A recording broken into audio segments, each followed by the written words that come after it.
The first time I saw her, I was already in over my head, and I didn't even know it yet. My friend had said something casual, like it was nothing. Take care of my sister while I'm gone. Simple enough. Except she wasn't the kind of person you could take care of like a plant or a stray dog. She was more older, yes, but not just in age. In presence. In the way the air seemed to bend around her without anyone noticing but me. It was a Tuesday morning in a dusty little repair shop tucked between a cafe and a bookstore that smelled faintly of old pages and lemon oil. I had been sent to drop off a laptop my friend had promised her, some old work computer he swore was a little glitchy, but fine. The bell above the door jingled before I could even knock, and there she was, leaning against the counter, sleeves rolled up, hair slightly tousled, a cup of coffee in her hands like she owned the morning itself. She looked at me with those eyes, sharp, assessing, amused, but not cruelly so, and for a second, I panicked. My hands felt too big, my voice too loud, and yet I couldn't tear my gaze away. "Hi," I said, because that was the only word my brain could manage. She tilted her head, just slightly, as if weighing me like an old friend might. "You're the one who's supposed to take care of me?" Her tone was teasing, and maybe it was the way the words lingered, or the faint warmth that hit me when her hand brushed mine ever so slightly as she accepted the laptop from me. But something inside my chest flipped. I stumbled through the explanation about my friend, trying not to stare too hard, aware that I already was staring too much. And then she laughed, low, quiet, almost secretive, and it made the shop feel smaller and hotter somehow, like her presence had crowded everything else out. There was a pause when she handed the laptop back to me, but she didn't let go of her gaze. She leaned just a little closer than necessary and whispered, "Take care of me instead." Not a joke, not teasing, just a sentence that hit me in a way I wasn't prepared for. I didn't know whether to laugh, protest, or simply freeze there like an idiot. I left the shop with the computer in my bag, but also with her words echoing louder than anything else. Take care of me instead. Over the ride home, I found myself twisting my hands in the steering wheel, thinking about the way her fingers had barely brushed mine, about the way she seemed to fill the room without moving an inch. Every detail replayed itself in my mind. The slight curl of her hair, the softness of her voice, the way she didn't need to try and still drew me in. By the time I got back to my apartment, I realized something I didn't want to admit. I couldn't stop thinking about her. About that whisper. About the heat in the pause between us that shouldn't have been there, but was. Something had sparked, small, subtle, and entirely unspoken, and I already knew it wasn't going to fade. Even now, hours later, I can close my eyes and see her leaning there, confident and impossible, and hear that quiet insistence. Take care of me instead. And for the first time in a long while, I wondered if maybe I wanted to. A week later, I found myself back at the shop, this time under the pretense of helping her organize some files. Really, I was trying to justify seeing her again. The morning sun filtered through the tall windows, dust motes floating lazily in the air, and she was there behind the counter, sleeves rolled up like last time, but her posture was straighter, more closed off. She didn't greet me right away, just glanced up briefly, eyes cautious. "You came back," she said, voice calm, almost neutral. I nodded, fumbling slightly with the stack of papers in my hands, but I noticed everything. The way her fingers lingered on the edge of the counter, the faint crease between her brows, the tiredness in the shadows under her eyes. As we sorted through invoices and receipts, I tried to keep conversation light, but she answered in short bursts, letting silence stretch between us. That pause, though, was telling. Her shoulders twitched like she was holding something back. When she finally let out a small, forced laugh at a joke I made, it sounded fragile, as if the sound itself could shatter if I leaned in too close. She bent over a stack of papers, and I caught the way the light fell across her hands, veins faintly visible beneath skin that seemed softer than I expected. There was a vulnerability in the moment that made my chest tighten. I wanted to reach out, brush a strand of hair from her face, but I didn't. She wasn't ready, and maybe I wasn't either. At one point, she hesitated before handing me a folder, thumb brushing mine for just a heartbeat longer than necessary. My pulse skipped. She didn't meet my eyes, looking instead at the floor as if afraid of what might be revealed if she did. I stayed quiet, letting the moment hang, feeling the pull between us without needing words. Later, as we stacked the last of the papers, she leaned back against the counter, stretching slightly, and sighed. It was soft, almost imperceptible, but I heard it. A human sound of exhaustion, of restraint, and somehow of longing. I wanted to ask if she was okay, but even that felt too invasive, too soon. She finally looked at me then, eyes scanning my face, measuring, testing. And just for a second, the guard dropped. Her lips twitched, barely a smile, and it made my stomach twist. It was a quiet surrender, tiny and fleeting, but it left the air between us electric.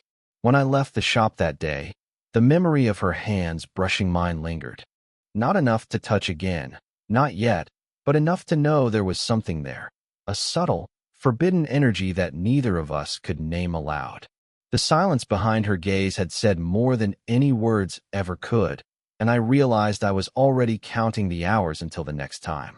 It was late when I returned to the shop that evening. Rain hammered the windows in uneven sheets, and the air smelled of wet asphalt and warm coffee she had left cooling on the counter. She was hunched over her laptop, brow furrowed, headphones around her neck, absorbed in some work I couldn't name. "Still here?" I asked softly, trying not to startle her. She looked up, eyes meeting mine for a fraction of a second before darting away. "I lost track of time," she said, voice quieter than usual. That tiny admission, that one fleeting slip of her guard, made the space between us feel heavier than it had all week. I moved closer under the pretense of checking a document with her, but my shoulder brushed hers just slightly. She didn't pull away, though her breath hitched, almost imperceptibly. I wanted to apologize for the closeness, but the words got stuck in my throat. Instead, we worked side by side, her presence pressing into me like gravity I couldn't escape. Then her phone buzzed on the counter. She glanced at it, a shadow crossing her face. An ex? A friend? I didn't ask. But the moment was broken. The fragile intimacy pulled taut and snapped. She stepped back, muttering something about needing to handle it, leaving me with my chest tight and my hands empty. When she returned, the storm had softened to a drizzle, and she lingered near the counter, coffee cup in hand. I could see the faint tremor in her fingers, the way she ran a hand through her hair as if trying to straighten herself out. I wanted to reach for her hand, to steady her without a word, but I held back. There was a line neither of us dared cross. "Thanks for helping today," she said finally, a pause stretching long enough to feel like a question. She wasn't looking at me now, just the faint reflection of light on the countertop. My throat tightened, and I swallowed hard. I wanted to say more, something foolishly honest, but the words would have made everything irreversibly complicated. Instead, I just nodded, letting my gaze linger a moment longer than necessary on the curve of her shoulder, the small tilt of her head, the quiet tension that seemed to hum between us. It was too much to bear, and yet not enough to act on. We stood there, inches apart, silence swelling with all the things neither of us dared voice. The storm outside matched the storm inside me, restless, unresolved. And for a single heartbeat, I thought maybe she'd close the distance herself. Maybe she'd whisper the one thing I couldn't force out of my mouth. But she didn't. She took a small step back, a soft sigh escaping her lips, and the moment passed, leaving me suspended in a longing I couldn't untangle. I walked out into the drizzle, my clothes damp, my mind louder than the storm, already replaying every inch of that near touch, that almost confession, wondering if the next time I'd be brave enough, or if she would. I found her sitting on the worn leather stool by the window, the rain still tapping lightly against the glass. The shop was quiet, the hum of fluorescent lights the only other sound. I didn't know what compelled me to speak first, but the words stumbled out before I could stop them. "What are we doing?" I asked, voice low, almost swallowed by the space between us. She froze, fingers wrapped around her coffee cup as if it were the only anchor in the world. Her eyes didn't move from the window, tracing the streaks of water sliding down the glass. I don't know," she whispered. A pause followed, heavy and deliberate. I shouldn't even be thinking about this. I didn't move closer, though every fiber in me wanted to. I just stayed there, silent, letting her words hang. She shifted slightly, the chair creaking, and I noticed the way her shoulders slumped, as if carrying a weight she couldn't put down. I keep wondering if it's just me, she said finally, turning just enough to meet my gaze. Her eyes were unguarded now, raw, tired. Or if I'm imagining things that aren't really there. The confession made my chest ache. I wanted to tell her she wasn't imagining, that it was real, but even that felt impossible to say. We sat in silence for what felt like hours, listening to the muted rhythm of the street outside. She sipped her coffee, her hands trembling slightly, and I couldn't stop noticing the small, human details, the crease by her wrist, the faint quiver of her lips, the way her gaze kept flicking toward me, hesitant, afraid. I shouldn't let this happen, she said again, almost to herself, voice tight. It's wrong, complicated, too late for half the things I should have done differently. I wanted to reach out, but my hands stayed at my sides. Instead, I let my eyes do the work, tracking the tiny movements that betrayed her restraint. There was trust, there was hesitation, there was something fragile stretching taut between us, a line that could snap at any moment. Finally, she leaned back, exhaling softly, and looked at me with that same impossible gaze that had pulled me in from the very first day. Maybe we're already too far gone, she said, voice cracking, almost breaking. Maybe I've already ruined it, whatever it is, between us. The words landed like stones in my chest. I wanted to argue, to tell her she hadn't ruined anything, but the silence that followed spoke louder than any reassurance I could muster. It wasn't about romance yet. It was about truth, about the tremors of feeling we could no longer ignore. I left the shop that night with the rain soaking my coat, my thoughts tangled around her words. She thinks she's ruined it, but I can't stop thinking about her anyway. And somehow, in that quiet, devastating moment, I realized something. Nothing could go back to normal again. I didn't expect her to mention it. Not here, not now, in the quiet lull of the shop where we had learned to exist in parallel. But as she set a stack of papers on the counter, her hand paused over the top sheet, trembling just slightly. I never really got over him, she said, voice low, almost swallowed by the hum of the fluorescent lights. Her eyes were fixed somewhere beyond the room, on a memory I couldn't reach. It was years ago, but some days it feels like yesterday. I froze, unsure what to say. There was no dramatic music, no sudden storm, just the soft clink of her coffee mug on the counter and the quiet weight of her confession.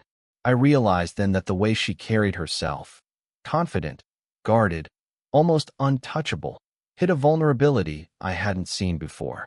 I thought I had moved on, she continued. But life, it doesn't always let you. She looked at me briefly, as if measuring whether I could handle the truth.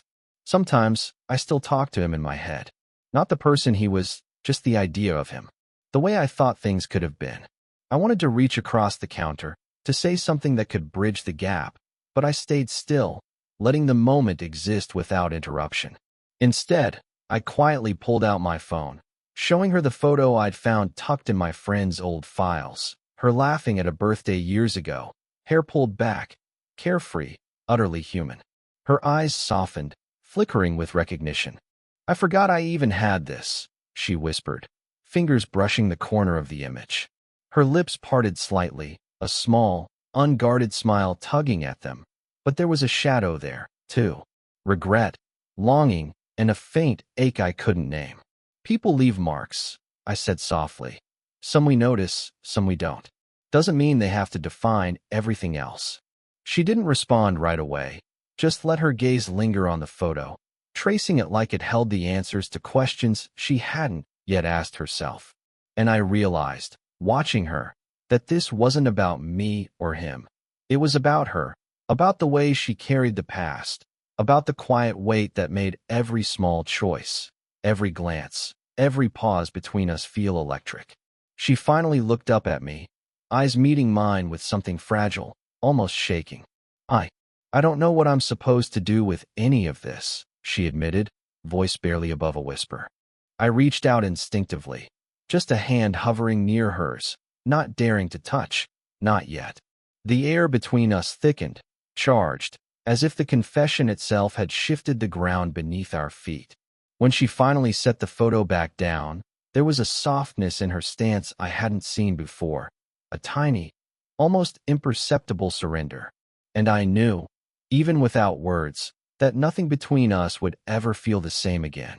Her hand twitched toward the edge of the counter, almost brushing mine, but stopped, just for a heartbeat. Though, the silence between us spoke volumes. Everything had changed.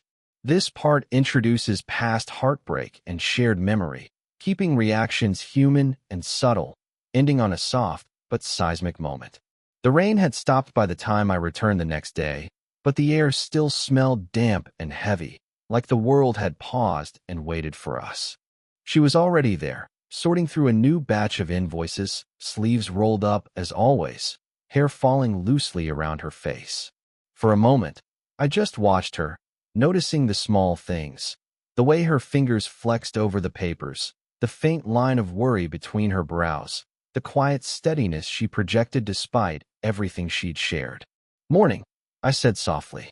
She looked up, eyes meeting mine with the same guarded flicker, but it was different, softer somehow. "Morning," she replied, almost reluctantly, like admitting she noticed me was a small risk.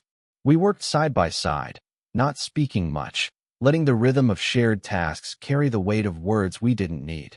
Every so often, our shoulders brushed, and each touch was electric and familiar, yet careful. I could feel the tension that had always hovered between us settle into something gentler, more human. At one point, she sighed and leaned back against the counter, eyes distant for a moment before finally meeting mine. I understand now," she murmured. "About us. About whatever this is." I didn't respond with grand words. I just nodded, because the truth was in the space we were sharing, in the quiet understanding that neither of us had to force or explain. She moved slightly, letting her hand drift near mine. Not a gesture demanding anything, not a push or a pull, just proximity. I leaned in, brushing my fingers against hers ever so lightly. Her hand stayed. A small pressure, almost accidental, but it anchored everything unspoken between us. We didn't speak. We didn't need to. The air between us was heavy, warm, and calm all at once. It was the moment where all the hesitation, the longing, the near misses, and whispered confessions finally settled into something we both recognized but couldn't yet name aloud. I caught her glance and saw something I hadn't before. Trust, quiet relief, and an acknowledgement that neither of us could pretend anymore. Our connection wasn't a burst of fireworks or an instant declaration. It was slower, earned. Every pause, every hesitation, every secret shared had led here. I leaned slightly closer, and for the first time, our foreheads nearly touched. The closeness wasn't dramatic, wasn't a sudden reveal. It was ordinary, real, and perfect in its restraint. A silent promise hung between us, heavier than any words could convey. When she finally pulled back just enough to settle back against the counter, I stayed close, hand still lightly resting near hers. And in that quiet, mundane moment, I realized nothing needed to be said. The truth of what had passed, the weight of what we had almost lost, and the inevitability of what had grown between us were all there, simple, undeniable, and complete. The world outside the shop moved on, but inside, time felt like it had paused. And in that stillness, everything felt exactly right. This completes the emotional climax with realism, quiet intimacy, and earned connection. No fairy tale declarations, just mutual understanding and a subtle physical seal. Looking back now, I can see how quietly everything shifted. What started as a simple favor, taking care of her, or so I thought, became something I couldn't have anticipated, something that reshaped the way I understood connection, patience, and what it means to care for someone beyond words. She's changed too, not in ways that are obvious, like a makeover or a new habit, but in the way she lets herself pause, lets herself notice someone else without the usual armor she wears. I've learned to read those subtle cues, the small smiles that appear when she thinks no one is watching, the way she leans just slightly closer when she trusts me with her presence. Love, if you want to call it that, isn't a declaration or a rush of passion. It's noticing. It's remembering. It's holding space for someone without trying to possess them. I've changed too. Slower, more observant, less impulsive. I've learned that restraint can carry its own kind of intimacy, and that the spaces between words often say more than any grand gesture could. I've seen how quiet understanding, the willingness to stay, even when nothing seems certain, builds a bond that lasts longer than fireworks ever could. Our story isn't perfect. There were hesitations, mistakes, and moments where I wanted to say or do the wrong thing. But those imperfections are what made it real, what made each small gesture, each accidental touch, each whispered word feel earned. And maybe that's the truest part of any connection, the messy, unpolished, human moments that no one else sees. Sometimes I catch myself remembering little things, the way her hand brushed mine over a stack of papers, the way she laughed quietly at a joke I barely made, the whisper that changed everything without anyone else knowing. Those moments didn't scream for attention. They just existed, quietly shaping us into something neither of us could have predicted. And now, when I think of her, it's not just desire or longing. It's respect, care, and the strange, comforting certainty that some connections, once made, change you forever. We don't need to say everything out loud. We don't need to prove it to anyone else. Just being there, fully present, quietly watching the other exist, is enough. Life moves on, as it always does, but I carry these moments with me. They're small, intimate, and invisible to anyone else. But for us, they're everything. If this story made you feel something, let me know in the comments. Would you want more stories like this?